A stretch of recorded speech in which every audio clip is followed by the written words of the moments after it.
Hello সবাই, কেমন আছেন? অনেকদিন পর আবার ঢাকা শহরে ব্যাক করলাম। 10 দিন ছুটি শেষ করে ঢাকায় আজ ফিরলাম।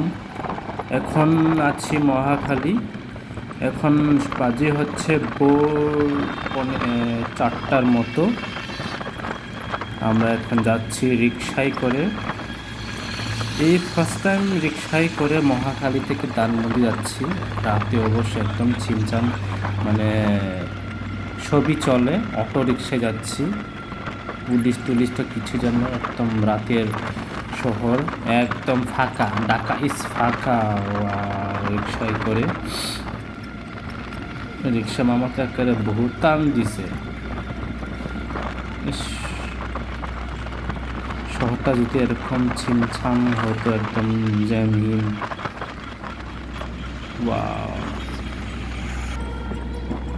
আছি এখন প্রধানমন্ত্রী কার্যালয়ের সামনে।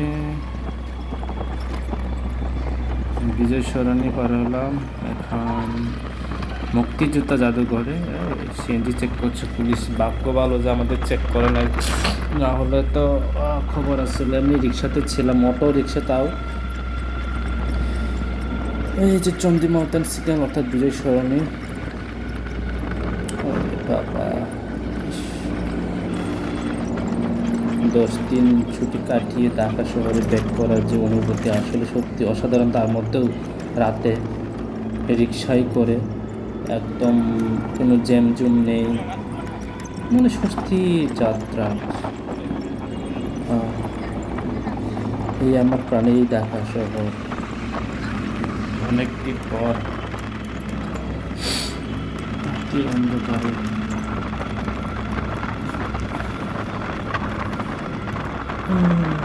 মনে হচ্ছে নতুন জায়গায় আসলাম। অনেকদিন পর যেহেতু আসলাম, খুবই খুবই ভালো লাগছে।